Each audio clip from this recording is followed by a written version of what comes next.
from inside Blofeld's hollowed-out volcano lair, it's the DigiGods.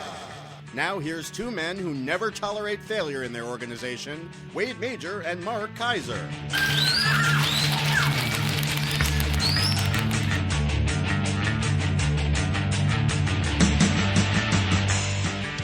And we are back, and Mark is back, although he's romancing in the other room. So I'm solo right now. So, Corey, who sent that in? That was sent in by Ian Lasky, writing from the fog-shrouded, cobbled streets of ye olde London townie. Oh, his words. Beautiful. Thank you, Ian, and thank you, Corey. So while Mark finishes doing all of his stuff in the other room, we have a ton of stuff to get through today. A lot of music, tons of music, some classic stuff, new stuff, foreign stuff, an amazing Criterion. And we should also point everybody to the fact that Filmstruck is officially launched. It is not on Apple TV yet. It is on Fire, and it is on mobile devices. Apple TV officially becomes eligible for Filmstruck on December 1st. I guess there are security things and other technical issues to iron out. So anyway, if you have Apple TV 4, it will be a downloadable app from the App Store on the Apple TV 4 on December 1st. And then everybody will really, really be rolling with Filmstruck. What an amazing service. Trying to get some interviews and some insight into how that thing finally all came together. But what a great service for film lovers. We should also start off by making mention of the fact that when this show airs, it will be around about the time of the American presidential election. And I think everybody's going to be thrilled to get back to movies with that thing out of the way. In the meantime, I'm going to go ahead and just start rolling through a little bit of classical stuff, which I know Mark always hates when I talk about. A whole bunch of stuff that's come out over the past couple of months from Naxos and their affiliated labels. And if you like opera, if you like ballet, if you like classical music, some interesting stuff in here. This is Mariinsky, Prokofiev, Semyon Kotko. This is a completely Russian opera event. Prokofiev's Semyon Kotko. I'm sure I'm mutilating the name, but very interesting opera, one I'm not familiar with, and even though I love Prokofiev, but it's visually brilliant, dazzling. I watched enough to know that I was not going to follow the plot. Sleeping Beauty. This is a ballet from the Staatsballet Berlin. Absolutely beautifully produced. Really a fantastic thing. I do have a soft spot for ballet. A good friend of mine from kindergarten wound up being a professional ballerina, and I have endeavored to follow it as much as I could over the years. A little bit more contemporary is the Alvin Ailey American Dance Theater. This is from Lincoln Center at the movies. More contemporary dance, and mostly. I mean, at least one of them is choreographed by Alvin Ailey, but it's all from the Alvin Ailey American Dance Theater company, and it's modern dance. What can I tell you? A little bit more my speed is Kenneth Macmillan's L'Histoire de Manon, which is a Parisian ballet. This is also really, really lovely, much more traditional. And this is from the Bel Air Classics line. We also have Charles Gounod, Romeo and Juliet. This is from Art House Music. This is they call this an opera film. And that is essentially what it is. It is an opera filmed with the chorus from the Czech National Opera and Kuhn's Mixed Choir from Prague. It's a little bit more like those Zeffirelli movies that he made at one point, Othello, and he did that himself. Let's see. Let me get to a couple of other art house music titles here. Actually, Opus Arte. We have a couple from Opus Arte. All of this will hopefully keep me biding time until Mark gets here. One is Shakespeare's Othello, the Royal Shakespeare Company, done in a really, really super cool modern way with a predominantly black cast. And that is really, really interesting. Very, very cool. Then we also have Benjamin Britten's The Rape of Lucretia, which is with the London Philharmonic Orchestra. That's from Opus Arte. and the Glyndebourne line really just really amazing. Something I was also not familiar with, but I'm only modestly familiar with Britain in the first place. Art house music, also Dead Dreams of Monochrome Men and Strange Fish, directed by David Hinton. This is a fascinating kind of modern theater piece, and not for everybody's taste. More traditional, Verdi's Aida, with the orchestra and the Teatro Regia Torino. This is from C major. Anything Verdi is always worth a look. Zubin Mehta directing the Vienna Philharmonic in Johannes Brahms Piano Concertos No. 1 and 2 from Unitel Classics. That's on this is all on Blu-ray, by the way. That is absolutely beautiful. Some of Brahms' best work. And then the hold on, Mark's calling. Yes, sir. Yeah, come on in anytime. This is a farce. Then Razan Roland Kirk, The Case of the Three-Sided Dream. This is quite an award-winning documentary about the life of Razan Roland Kirk, who is an extraordinary musician like you have never seen before. Really, just absolutely a beautiful film, and that is a fabulous Blu-ray. If you are unfamiliar with Razan, that is R-A-H-S-A-A-N, Roland Kirk, you would do yourself a favor by familiarizing yourself. Parsifal by Wagner, a new performance of Parsifal, courtesy of Daniel Barenboim and the Staatskapelle Berlin, with direction by Dmitry Chernyakov. That's from Bel Air Music, also on Blu-ray. Joni Mitchell, The Fiddle and the Drum. Fantastic, really. Just fabulous dance and great music. And this is a kind of an unusual modern ballet effort. Definitely worth checking out. That is what company? The Alberta Ballet Company. Apparently they do ballet up in Canada as well. Mozart's The Marriage of Figaro. This is on DVD only. This is from Accentus Music, part of the NCPA recordings line. Beautifully done. Conducted by Lu Jia and staged by Jose Luis Castro for the China National Center for the Performing Arts. Very unusual staging, traditional and yet not quite so traditional.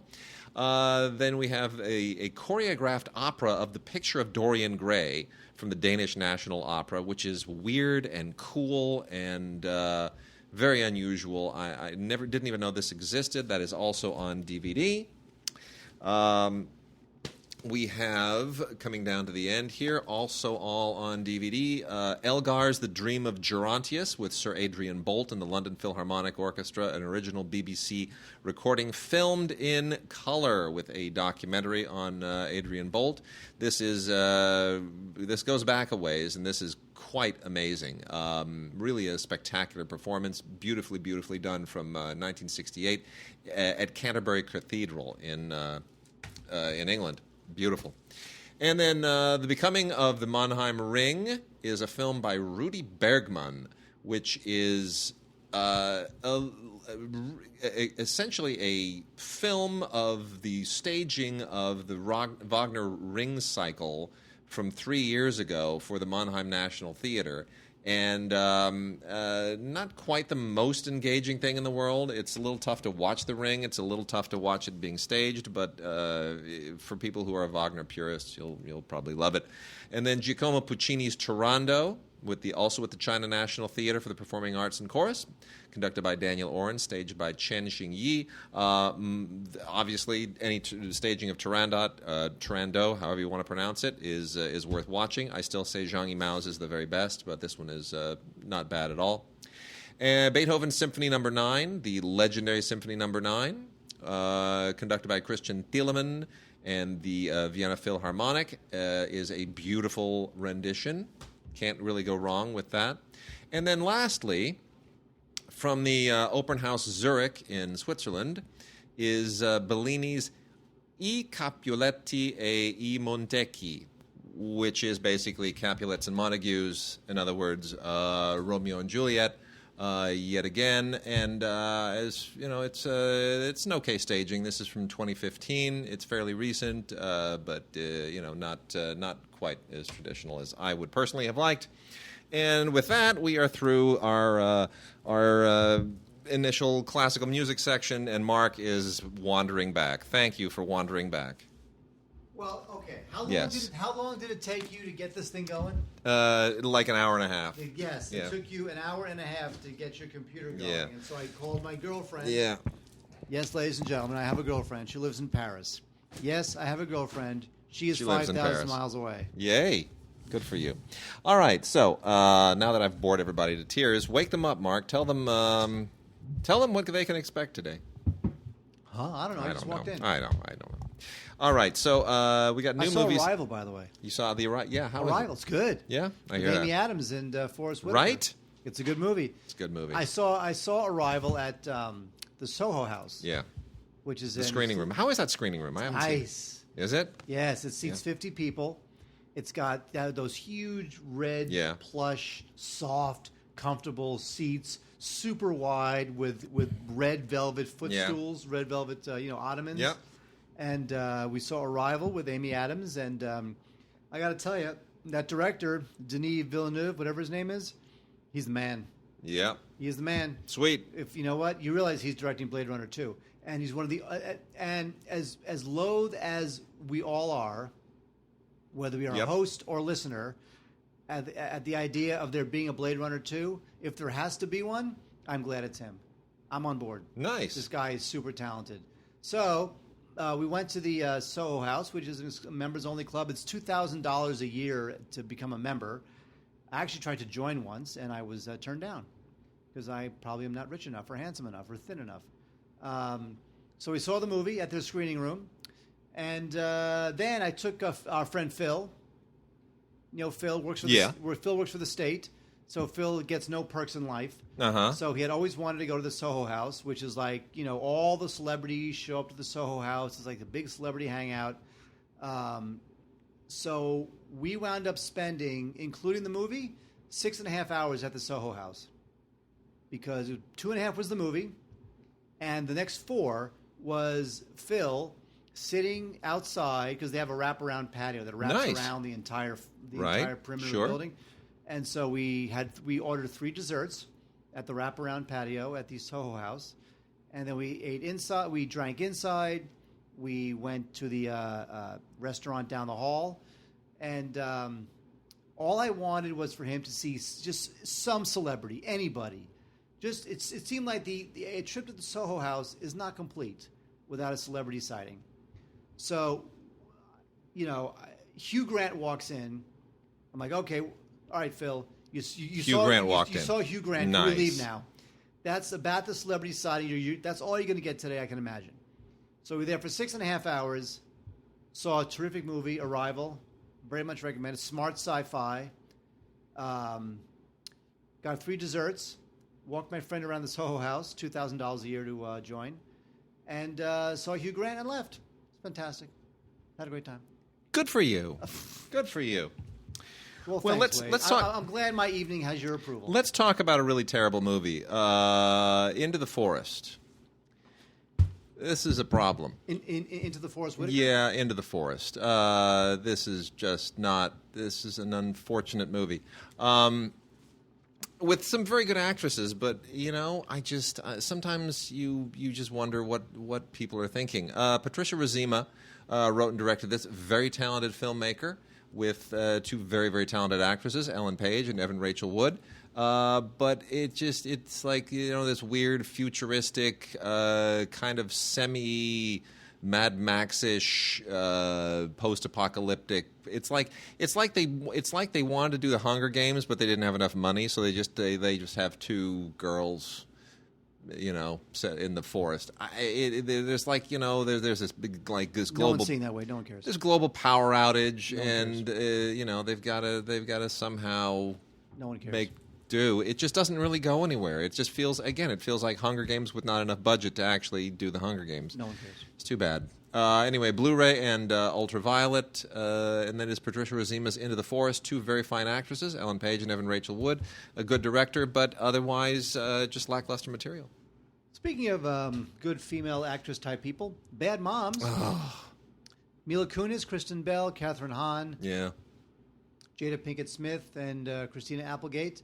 I think it's fine that the women get their version of a hall pass dude movie type thing. I think that's absolutely fine. Is this the movie you wanted? Not really. It barely makes it over the Mendoza line for you baseball fans. It seems as if, considering the talent involved, it doesn't really get as outrageous or as clever as you want it to go. But the cast is terrific, and it gets a little sweet and syrupy at the end, which I guess it has to, which is a little bit disappointing. So I would, if you're a woman, if you're a mom, whether you're a good mom or a bad mom, I'm sure you get your girlfriends over, give this a whirl on a Saturday night with the kids already sleeping, and you might have a good time. Lots of penis jokes and women swearing, and I guess that in and of itself is funny. I wish it was funnier and took more advantage of the talented ladies involved and a little more clever and whatnot. But what are you going to do? Bad moms. Not interested. Good luck with that. Carnage Park. And a movie, called Carnage Park. What do you want?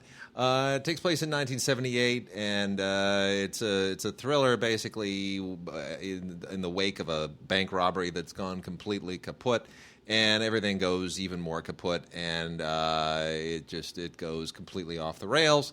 And it becomes all about carnage.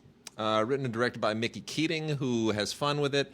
It's a little bit too bloody to be funny and a little bit too campy to really be effective. It's kind of an unusual film. This is from Scream Factory. I don't really know how to weigh in on this. It's nice to see Alan Ruck, who always makes for a nice presence. I just can't look at him without thinking of and I've been in his house. It's just you can't look at him without thinking about Ferris Bueller. No, Star Trek Generations. Yeah, that too. He was so miscast in that. I'm sorry. Well, anyway. He's so dorky looking. Yeah. I can't see him as a captain of anything. And then Sausage Party got a little bit of advance buzz and then kind of didn't really go anywhere. A ton of great voice talent in this thing. It's a dirty animated movie from the Seth Rogen team, and fair enough. But you need more than just dirty talking. You need more than like a Toy Story with foul mouth, which is basically what this is. It's food. The whole idea that food comes back, and they find out that their dream of heaven, where they go, is not really heaven. Some people have read like an atheist theme into this, which I think is really overplaying it. I don't think it's that deep. I just think they wanted to be dirty. And they found an interesting way of doing a Toy Story-like thing with food that was let them be, filthy and satisfy their crowd. But anyway, it's fine. It's not great animation. It's not horror. It's not as dirty as you would think. It's not as funny as you would think. It's just kind of it's fine. Salma Hayek and Seth Rogen and Kristen Wiig and Jonah Hill and Paul Rudd and Edward Norton, Michael Cera, everybody you can imagine. James Franco. They're all in the whole team. Everybody does voices, and you can tell, and it's okay. A few Blu-ray exclusives, mostly featurette things, and that's what you get. Ultraviolet along with the Blu-ray. Pierce Brosnan stars in IT, which is a real straight-to-DVD type programmer that shows that, Pierce Brosnan, he's getting up there, and I guess he'll do anything. It's about a guy, he plays a guy, very successful. Keeps on ticking. He's got a beautiful wife, and he's got a teenage daughter, and he's super smart. And it turns out that his IT consultant, who was like running his home and his life, starts to kind of use his skills to do bad things. That's not right. Exactly. All pertains to a server. It's always that home server problem. Isn't it? Very, very formulaic, real push button, just totally straight to DVD stuff. It completely depends upon your love of Pierce Brosnan. Who's cool. I liked him as Bond. But now that he's 60-something, do I like him in this? No, this is bad news. All right. Fair enough.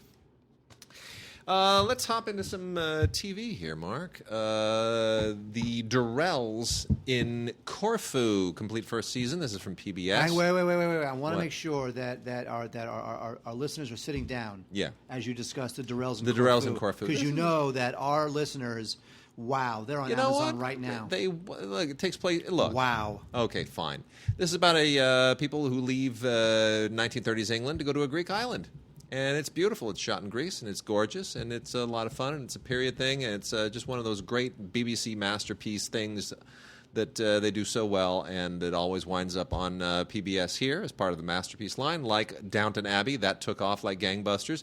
This one probably won't, but it's also very pleasant, beautifully written, very well acted. I would like for it to be on Blu-ray. It's based on a trilogy of novels called The Durrells in Corfu as well, and I think it's lovely. I would like to see more of it. Some people would like to see more of Outlander. Yeah. Now, I'm not familiar with the show, I have to say. This has been on for a while. This is the second season DVD set. And they're going into the third season right now. They are going to the third season. It's on Stars. And I just feel like it looks great. And it seems a little bit soapy. It's somewhere between like a PBS show and Ease the Royals. Kind of like it splits the difference. But it's the time travel aspect to it is what people think is cool, which I think is actually kind of weird. I guess. Anyway, I have not seen this. We're just letting you know what's out there. The second season of Outlander coming back to Stars. Awesome. And then we got a couple of documentary series here that are both worth watching if you're into that. NASA Journey Through Space documentary series. We can't really put people into space right now. NASA doesn't have a space shuttle or anything at all. We rely on the Russians, which really sucks. But this 7-part series will restore your faith in what NASA has done in the past and perhaps will do again in the future. So this is the story of the American space program, Kennedy, and we will do that and the other thing, put a man into space and all that stuff. And, of course, landing on the moon, yada, yada, so forth and so on. If you didn't live through this, like Mark and I did, because we're a million years old, this is probably a lot more exciting. If you did, it's nice nostalgia. There's also The Indian Wars, A Change of Worlds, which is a 7-part documentary series from Mill Creek, which gets into, we always think of Little Bighorn and Custer and Sitting Bull and all that stuff, but there's a lot more to it. The so-called Indian Wars really represent a rather extraordinary moment in the history of North America when one culture, I shouldn't say conquered, but essentially replaced another through great amount of bloodshed and conflict. And there are very few heroes here on either side. There's nothing particularly heroic about any of this, but it is just from a completely dispassionate historical point of view quite an interesting series. It is well worth looking at. The Indian Wars: A Change of Worlds. Wait, here's a recommendation for you. This is a British show from about 6-8 years ago called The It Crowd. Uh-huh. And this is a good show. It's about this British show by the guy who created Father Ted. I love Father Ted. Wade is all into the British sitcoms, and he's way over into it. It's like it's a weird obsession. It might be a fetish. But I have to say that... yeah, for sure a fetish. But I have to say that Father Ted... funny. Oh, it's so funny. So the guy who created Father Ted created The It Crowd, and it's about these 3 people, and they're stuck in the basement of their skyscraper office, and, it's all about how they kind of get through their day. They're nerds. There's a computer whiz, and they're, like, socially awkward. And it stars Chris O'Dowd, who has since gone on to become kind of an interesting little character actor guy. He really in, has, hasn't he? Type films. He's been great. Yeah, I mean, in Bridesmaids, that's when he really kind of popped through. He'd been in a number of other things, and British and Irish films before that, but that's when people said, "Hey, I like this guy." Anyway, so this is a really funny show. I would definitely recommend at least renting The It Crowd. It's the complete series, all 4 seasons on 5 discs. There's also a bunch of special features.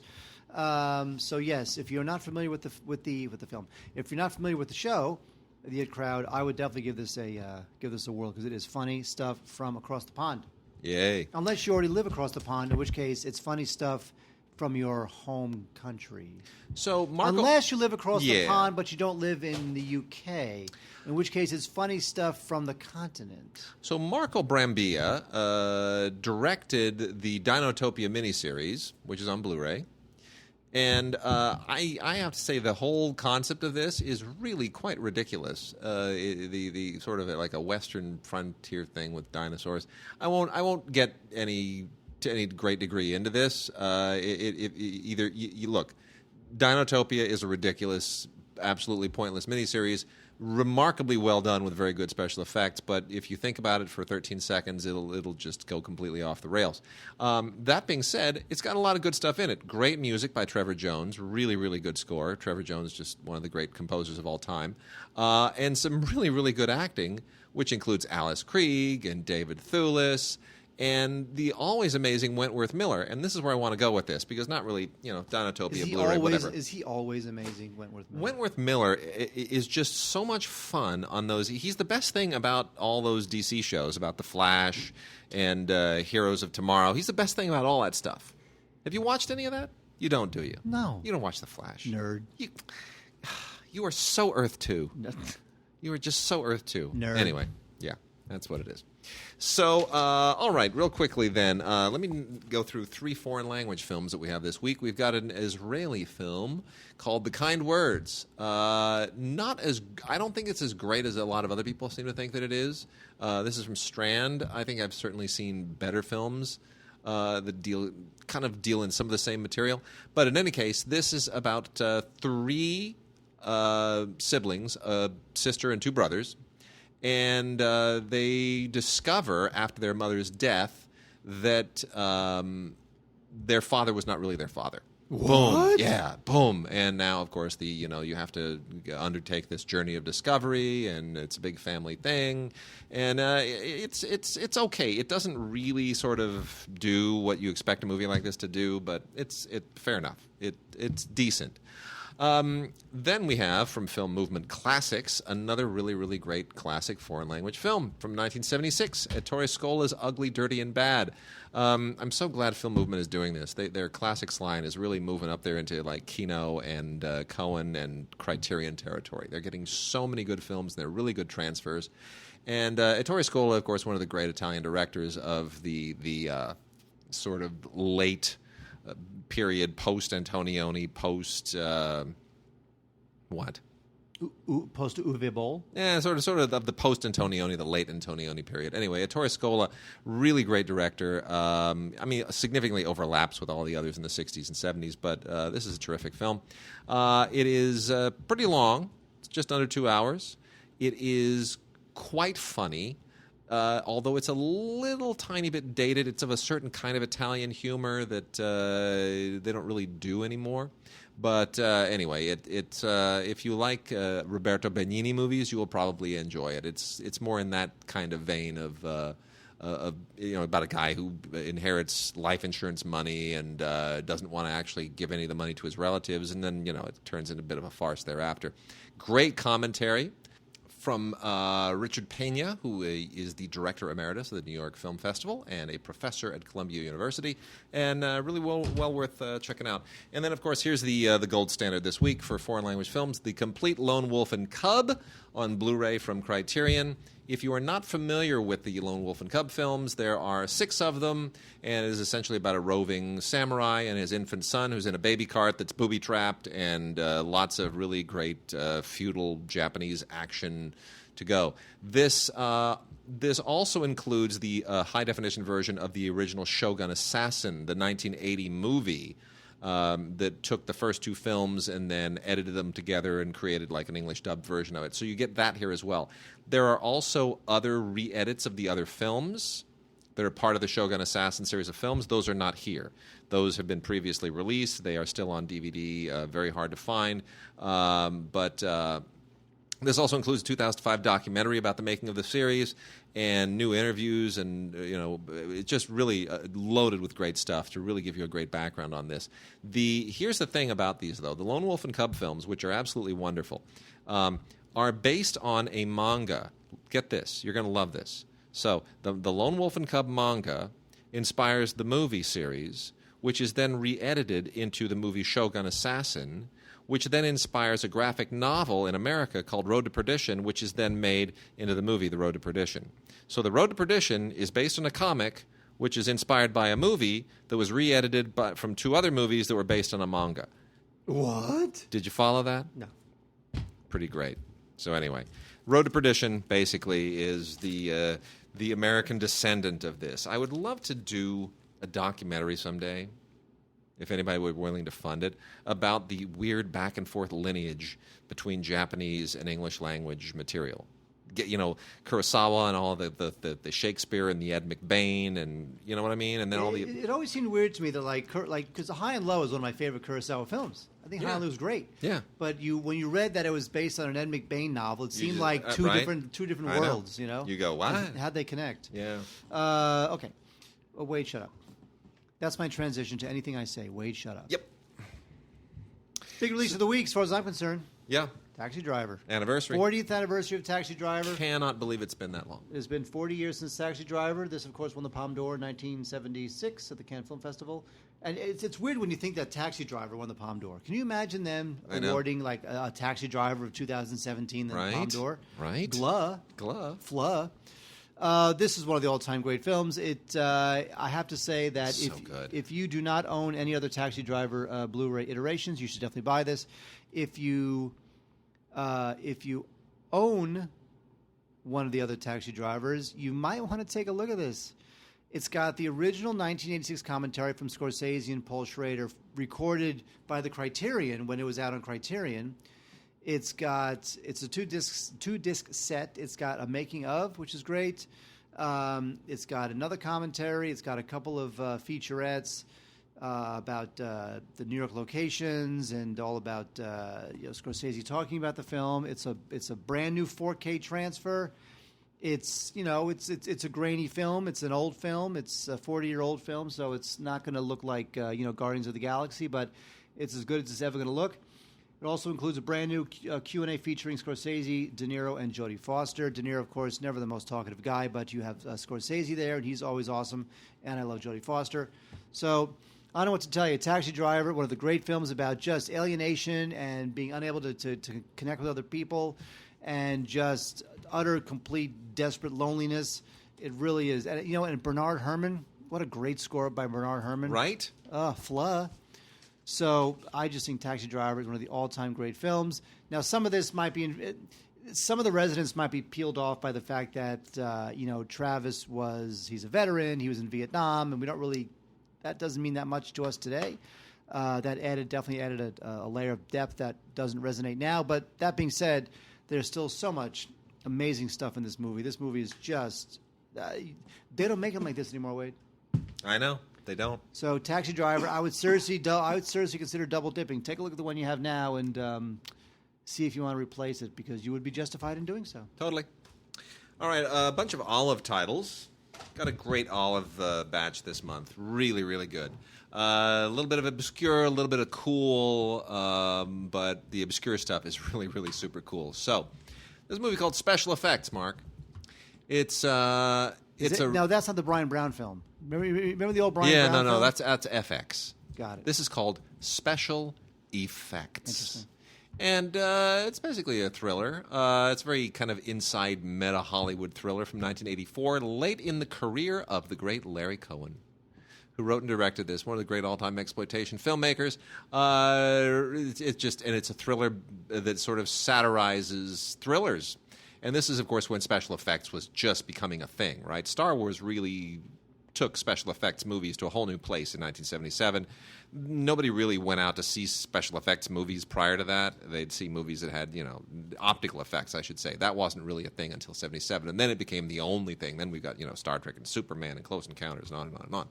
So it's a fun world to sort of use as to launch a satirical thriller about Hollywood. And as exploitation-y as this is, and it really feels more like a 70s film, it's actually quite a lot of fun. We also have The Return of Dracula, which is one of the... This is directed by Paul Landers, Landres. This is from 1958. This is one of those little-known, lower-budget Dracula movies that doesn't really warrant much attention, if not for the fact that it just is so unusual compared to the others. It's a completely different style. It's not sort of Andy Warhol-ish. It's not in the classic vein. It's not even in the Hammer vein. It's just its own thing, and it was done by UA at the time. And it's not a huge all-star cast or anything at all. It's just a very unusual movie. And this is The Return of Dracula. Also from Olive is Strategic Air Command. starring Jimmy Stewart and June Allison. A popular Jimmy Stewart film, not the most popular Jimmy Stewart film, but it's as far as a military movie. Jimmy Stewart, who of course served in World War II, jumped rather ably right after that into doing military-themed movies that were very Cold War oriented, and that's exactly what this is.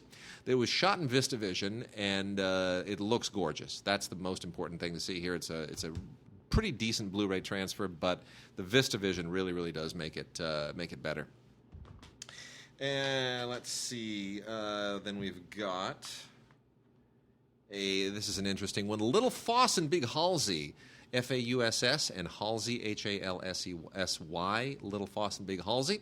This is one of those kind of pseudo-studio, semi-counterculture movies that tried to put big stars into something that had a little bit more of a kind of a youth appeal. All these things kind of show up in the wake of Easy Rider. This is from 1970.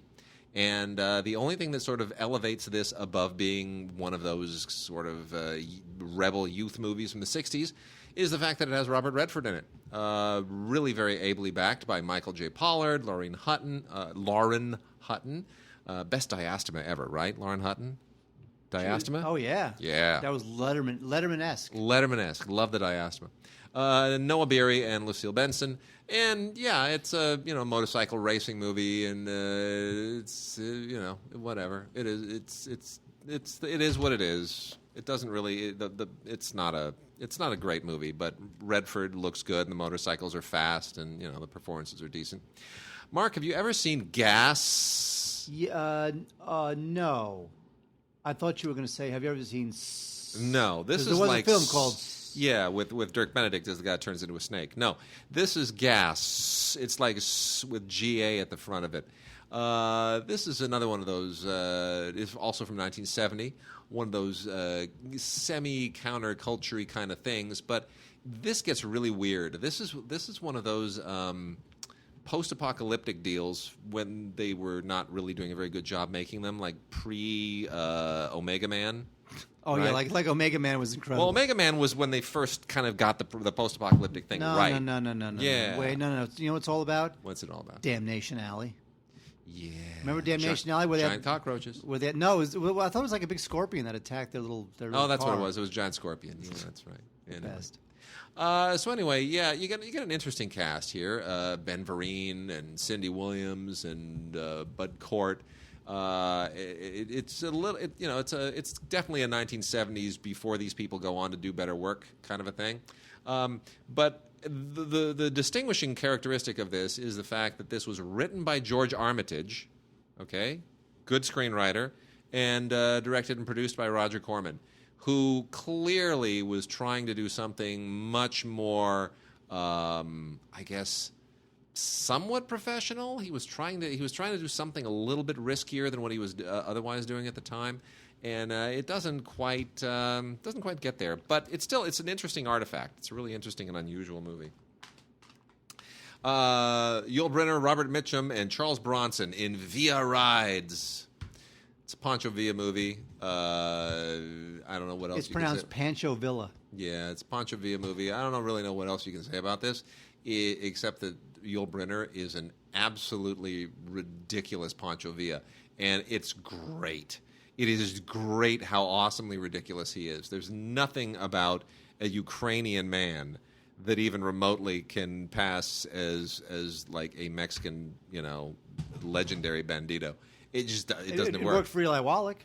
You know what? Eli Wallach, yeah, kind of, sort of, but Yul Brynner doesn't work at all. And yet, it's wonderful. It's just wonderful watching him try. I don't know how I can even reach that conclusion, but it's fun. It's a whole lot of fun.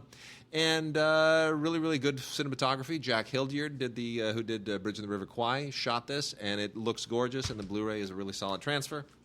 And then lastly, we have a couple of interesting animated films.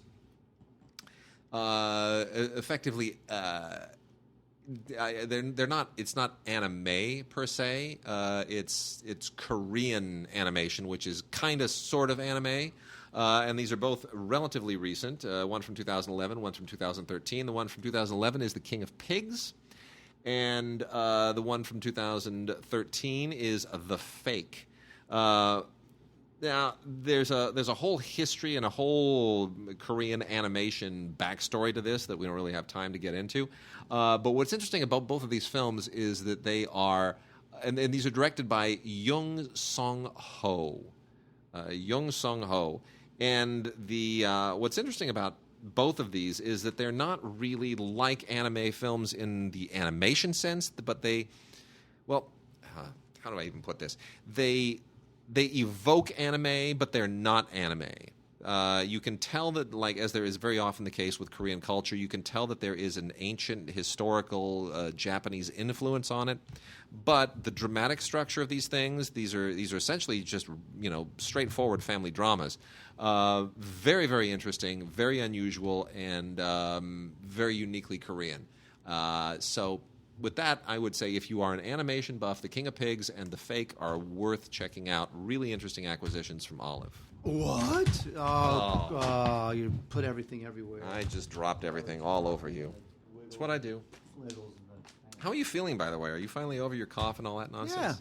Yeah. In fact, I kind of forgot about it. Oh, good. It only took about 6 weeks. Now that I reminded you of it, Now I'll start coughing again. Let's see what we got. We got from the good folks at Film Detective, Suddenly, which has been out on Blu-ray before, and this was directed by my step-grandfather. Okay, here's the situation. Yeah. Lewis Allen directed this. That's right. Love this it. is directed by my the great Lewis Allen. stepmother's stepfather. What does that make him? My stepmother's stepfather. That means this is directed by... So this is directed by your stepmother's stepfather. Correct. So that makes this your step grandfather? I don't know that there's two different steps. I think it's just he's my step-grandfather. He's passed away, but he still is. Okay, all right. Anyway, so Suddenly is about Frank Sinatra, very good as a cold-blooded killer who wants to... he pulls up into the town of Suddenly, California to try to assassinate the president. And will he do it? Yes. No, I'm not giving it away. I'm just kidding you. So it's Sterling Hayden's in this, and we love Sterling Hayden. It was a few years before Sterling Hayden became the entertaining crackpot that he became in other films. But Sinatra's terrific, and the Blu-ray's okay. It's they picked up the rights from I'm trying to figure who had did it before. Might have been I do not know who released this before, but I guarantee it was somebody. HD Cinema Classics. So there's no extras on this thing. If you like the movie, go for it. But Film Detective, they actually pick up some good movies. Actually, they're doing a pretty good job over there. I just wish that they had more. They could spend some money on extras and upgraded transfers and that kind of stuff. Hopefully, in time. Double feature featuring the late Gene Wilder. We have Hanky Panky, starring Gene and his wife Gilda Radner, and Another You, which was the fourth collaboration between Gene Wilder and Richard Pryor. Both of these movies are not very good. Hanky Panky is notable But only it's Gene Wilder, and then he's with his wife. Really, for me, Hanky Panky is only notable because it was directed by Sidney Poitier, which is a little weird. Yeah. Like Sidney Poitier was like Mount Rushmore in terms of actors and just stature, and he directed Hanky Panky. Yeah. So not really into that. He also directed Stir Crazy. So Poitier's directing career was not quite like his acting career. Anyway, neither of these films are very good. You would have to be a real Gene Wilder completist, and God love you if you are, to be interested in this double feature DVD, Hanky Panky and Another You. So we've got some Warner Archive stuff as well. Warner Archive has a great lineup this month. The Hollywood Legends of Horror collection is 6 films on a DVD-R collection. Some really decent stuff in here. I mean, there's, The Devil Doll is one of the famous ones. Dr. X is a big deal. Mark of the Vampire, a little bit lower. Mask of Fu Manchu, a little bit sort of lower key. But you get this because you just want to watch a lot of fun actors. You want to watch Peter Lorre and, Wayne Morris, who's a very underrated actor, and Lionel Barrymore. You just want to immerse yourself in this whole scene, that whole moment and genre of movie making. And then we also have a double feature, Richard Dix in Ghost Ship and Dennis O'Keefe in The Leopard Man. 2 more cool genre films from the era with some decent special features on here. William Friedkin does a commentary for The Leopard Man. And it's something I never would have expected, and it comes as really quite a nice surprise. So that's worth checking out. Great directors here too, Jacques Tourneur and Mark Robson. That's good cred, right? Good cred, Yeah, of course. And then they continue with their RKO Comedy Classics Collection, Volume 2, Wheeler and Woolsey. 6 films. Dixiana, The Cuckoos, Too Many Cooks, Everything's Rosy, Cockeyed Cavaliers, and Silly Billies. Very particular moment, very particular kind of film. The comedy team of Burt Wheeler and Robert Woolsey, kind of overlooked and forgotten today, but they made some fun stuff for RKO and worth being rediscovered. Here's the really good stuff. Here's our Warner Archive Blu-ray lineup this month. Really good stuff. Really interesting stuff all over the map. Ida Lupino and Robert Ryan in On Dangerous Ground, right? Okay, gorgeous Blu-ray, incredibly well shot. Classic film from Nicholas Ray, just some of the best cinematography ever. John Houseman, of course, produced. Just a really, really rock-solid, good black and white crime film, just really hard-hitting, good solid noir stuff. Fair enough. Then we get Midnight in the Garden of Good and Evil. Now, this is, a fairly recent film. This is a Clint Eastwood-directed drama from not that long ago. And I thoroughly despise this film. However, I know a lot of people love this film. Do you like this film? Meh. Okay. Just wanted to make sure I wasn't alone. You're not alone. I mean, my big problem with this was just sort of all over the map. Kevin Spacey he wasn't invested in it, and then you've got Jude Law has that ridiculous accent, and the plot sort of meanders. It's really very, very leisurely. I think Clint's become a better filmmaker in his 80s than he was in his 70s. I like Sully a lot, but part of the reason why Sully is so good is because of the way it was edited. It's a little snappier, feels a little more modern, right? Yeah.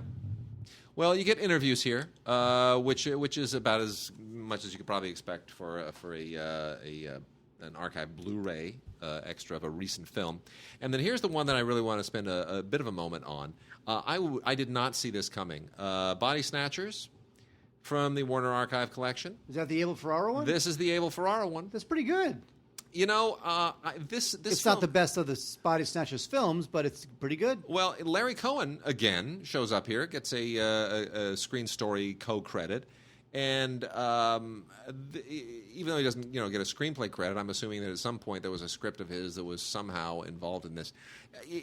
This whole thing gets into there's a Kuwait, a George H.W. Bush era Kuwait war angle to this, which is very interesting.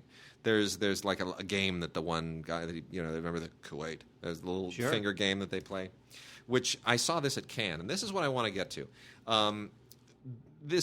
Abel Ferrara really kind of he took a swing for the bleachers with this. He tried to get back in the game of doing big studio mainstream stuff. Didn't really work, and then he sort of retreated into doing his little hyper indie black and white marginal budget things after that. And it was sad. I was sorry that this didn't do better because it really could have given him added cachet. He really could have taken it to a new level again. I think the film was a little bit unfairly maligned, but however, that being said, when I saw that at Cannes, that was the most bizarre press conference I have ever attended for that film. What? It is still one of the most legendary press conferences. Abel Ferrara was very happy, came out, doing his usual kind of streety swagger thing, and that was 93. That was the year that the Piano won the Palme d'Or along with Farewell My Concubine, and everybody knew the Piano was a front runner. Farewell My Concubine was the one that nobody saw coming up the gut. But Ferrara starts the press conference by saying, "Hey, I just saw Jane Campion at the airport. They gave her the Palme d'Or on the tarmac." Big laughter, very funny, kind of prophetic. And then, about 10 minutes into the press conference, Alexander Walker stands up. Mark, you know who Alexander Walker was? Stanley Kubrick, confidant and writer about. Yes, famous British film critic, close friend of Kubrick's, wrote a book about Kubrick. But at the time, is he still alive? Yeah, Look at Walker. He must have died. Sure, he's not. Okay, We'll see now. He would have to be in his 90s if he were. So anyway, Walker, crusty old curmudgeon that he is, stands up and in his very patrician English starts laying into Abel Ferrara. He died in 2003. Yeah, there we go, a decade ago. So he starts laying. That was about a decade later. So how old was he when he died? Oh, I have to do that now? Yes, you do. You're going to answer my question. You're going to do it. All right, what are we doing DVDs here? What are we Yes, we are. Abel Ferrara, Alexander Did you Walker. finish your story? No, I'm not. I'm still in the middle of the story because it's a Okay. good story. So 73. He was 73. Okay, so he was 63 going on 90. So he's Alexander Walker stands up and just starts shredding poor Abel Ferrara, laying into him because he has, quote unquote, overlooked many of the positive aspects of body snatching. I'm not kidding you. He laid into him because his movie overlooked the quote-unquote positive aspects of body snatching. And what would those positive aspects be? It makes people more sociable, less inclined to do violence, and so forth and so on. Basically, it was he was concocting some kind of a weird argument, which frankly could have applied to both previous versions of Invasion of the Body Snatchers, the Philip Kaufman and the original black and white film. That could have applied to those as well, which is that we should all be so fortunate as to have aliens like take us over because they will make us behave and be more peaceful. It was an extremely odd argument, and it made no sense. And Walker just looked like the cranky old lunatic who somehow wandered into a press conference where he didn't belong. And then the next question was from somebody in Denmark or Netherlands or somewhere who said, "Well, I really like the film." And Ferrara says, "Well, tell him that." And then big laughter, and Walker got very huffy, and no one heard from him again. Anyway, that's the story of Abel Ferrara's Invasion of the Body Snatchers. Body Snatchers, the official title.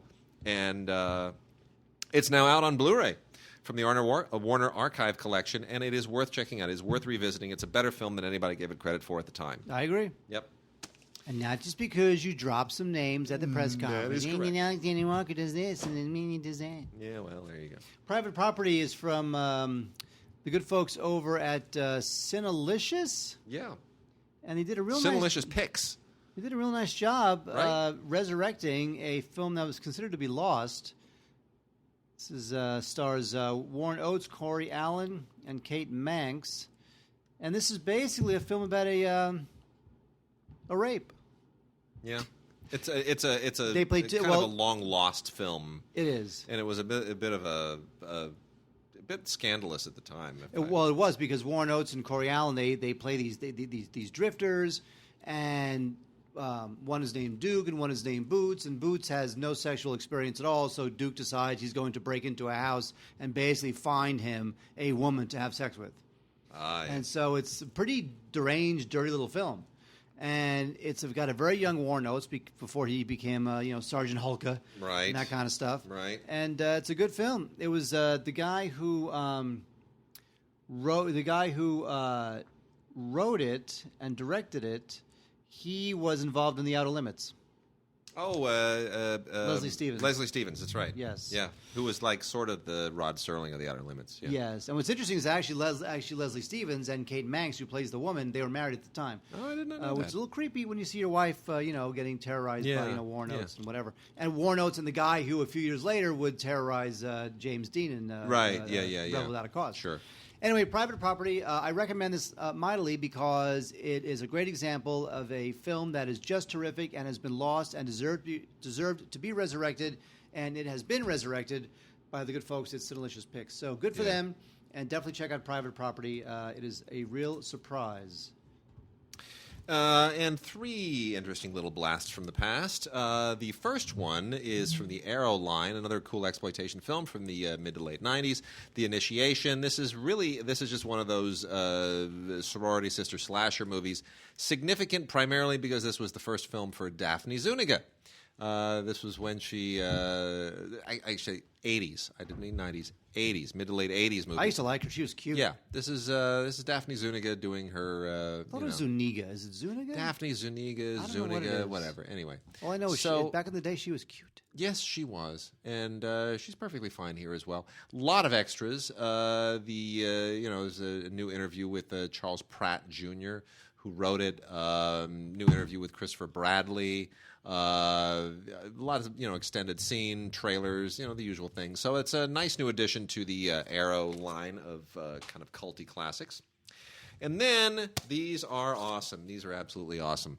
From the Olive, this is the Olive signature line. So Olive now has a line of classics of their own, which they're packaging a little bit differently. There's a nice full-color sleeve slip cover on these. And these are the movies they're really trying to give some closer attention to. We mentioned High Noon a few weeks ago was one of those.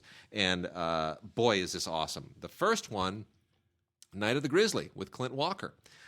Beautiful, beautiful artwork. They've really put some effort into this. Everybody's kind of trying to do their own Criterion line here as well.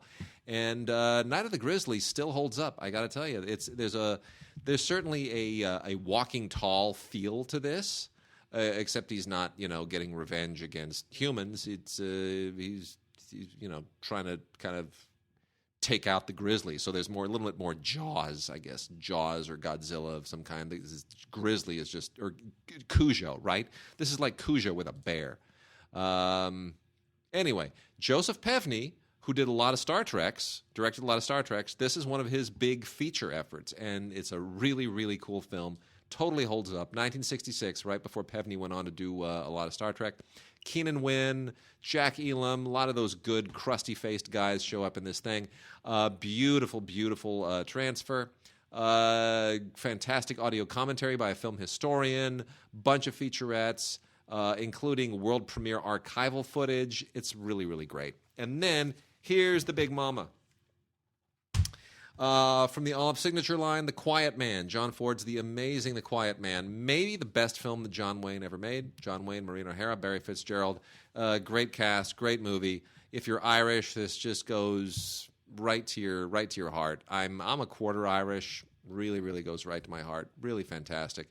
Love this movie.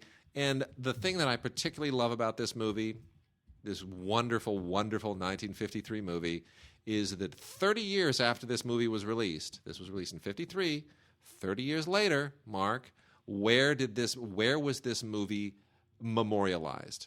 In Cincinnati. No. It shows up in another movie. In Cincinnati. No. It shows up in E.T. What? You remember? Don't you remember? No. When they let the frogs loose in the classroom? E.T. Remember, Elliot is in the room, he's in the classroom, and E.T. is watching The Quiet Man back at the house, remember? And then he's like with what's-her-face who wound up on Baywatch? Erica Eleniak, the little Erica Eleniak, and then Elliot and Erica are doing the thing that Wayne is doing with Marina, and he's connecting with E.T. Yes, you have no idea what I'm talking about. No idea. Okay. All right. Anyway, it's a wonderful movie. It's fantastic. Joe McBride, good friend of ours who showed up in our Schlock documentary, does the audio commentary. Yeah, no idea. Because he has been he wrote a biography of John Ford that is wonderful. And anyway, it's fantastic. It's really good. A lot of featurettes, just gorgeous. And Joe does a great commentary. He's always a good guy to listen to. He knows everything about everything John Ford. Fantastic. Sweeney Todd, he's a demon barber of Fleet Street. And the San Francisco Symphony, conducted by Rob Fisher, gives us from the innocent year of 2001, Sweeney Todd. It's good stuff. Yeah. This is, it's Sweeney Todd. He's a demon barber of Fleet Street. It's got Patti LuPone, who was, of course, in Evita, and a 15 years younger Neil Patrick Harris. Sure. And so it was a special concert for, it wasn't like a run. It was just a special concert. But it's good. It's really well shot. It's 2001, but it's enough in the digital era where it still looks pretty good. And, of course, the music is fantastic by Stephen Sondheim. I would definitely see this over the Johnny Depp movie, which was like, man, you kidding me? Yeah. No, that was no good. Gypsy. Now, Gypsy, of course, is a terrific, kind of forgotten musical that was from 1959. Stephen Sondheim did the lyrics, and it's based on, of course, the memoirs of Gypsy Rose Lee, the famous stripper. And this is good. This is from the 2015 West End production, and this stars Imelda Staunton, Oscar nominee Imelda Staunton as Gypsy Rose Lee, and a couple others. And this is terrific. It's a lot of fun. It's beautifully shot. I just think if you're not familiar with Gypsy, or you're not familiar with that sort of era in the big, Broadway musicals, I think you would just really, really like this. It's just a great musical, and they did a great job resurrecting it in 2015 in the West End. So definitely check this out. Gypsy. Finally, we have my pick of the week. Candide. Candide, can do. You know what would be great if you handed this out on Halloween, right? Because is Halloween Candide. Yeah, would that be great? Like kids come and trick or treat, and you just drop this Blu-ray in their bags. And with that, the show is canceled. Thank you. The only thing I don't like about this is I'm not a huge fan of Kristen Chenoweth. I know everybody loves her. She's such like a Broadway baby. She's kind of annoying to me. I don't know. Yeah, she kind of is. But anyway, this, of course, is based on the Voltaire novel, and it's got music by Leonard Bernstein, Stone. Yeah. And I had not seen this in a long, long time. I was more familiar with the music than I was with anything else about it. But as an operetta, it's really funny stuff. It's definitely, if you thought an opera was just an opportunity to catch up on your sleep, then you may want to check out Candide because it's funny stuff in 2 acts, and it's great. It's, again, not a huge fan of Kristen Chenoweth, but I loved everything else about it, especially the music, which is timeless, and it was recorded live at Lincoln Center. You can't get better than that. Fantabulous. And then lastly, got a couple of DVD Blu-ray, or Blu-ray, I should say Blu-ray CD combo sets. Motley Crue, The End, live in Los Angeles. The Crew, Mark. Remember when they were just The Crew? I was never a huge fan of them. Yeah, not really, but I am more now. It was too much of a hair band thing. Yeah, but you know what? By the way, I am addicted to the new Channel 18 on XM Sirius Radio. Totally addicted. I don't have Okay, that. it used to be Yacht Rock, which was, like the rock that you'd listen to when you're on your yacht sailing over to Cannes while sipping a Mai Tai and surrounded by, playmates. Like gay Europop? It was like leisurely sailing music. It was lame. So anyway, it is now officially all Bon Jovi all the time. I can't stop listening to it. No. I can't. It's all Bon Jovi. It's like 24/7 John Bon Jovi. It's pretty great. Occasionally it's like some Counting Crows or something else that sort of sounds like Bon Jovi, but it's otherwise all Bon Jovi all the time. You're not into it. No. Okay. Well, anyway, Motley Crue, same general era, a little bit more hair. This was live performance in Los Angeles, CD and Blu-ray. It's a lot of fun. I got to be honest. The Blu-ray's a little bit better. Dr. Feelgood really just rocks it. Pretty great. Girls. Looks That Kill, all the usual stuff. Pretty fun, and the solos are really, really great. And then on Blu-ray, we have Fall Out Boy, the Boys of Summer Tour, live in Chicago. Okay, I guess. I'm not really familiar with Fall Out Boy. Are you, Mark? No, they're lame. Are they lame? Lame. They're lame. Okay, well, anyway, I sort of tried to get into it. What's their deal? Why have I never heard of them? Goodbye, everybody. We'll see you next week. All right, that's it. Anyway, if you're a fan, fair enough. This was filmed during their 2015 tour, and it's Fall Out Boy, Boys of Summer Tour, live in Chicago. All right, that's it. We are done, and we will be back next week. And then the week after that, which is the week of Thanksgiving and Black Friday, is our holiday show. You're definitely going to want to tune in. We've got a lot of fun stuff and a lot of great stuff to cover. The annual holiday show, and then after that, we will go on hiatus with possibly a couple of cleanups in December. But otherwise, 2 more shows, Mark, and then basically we're back in the new year. Can't believe we're there already. Okay, with that, see you next week.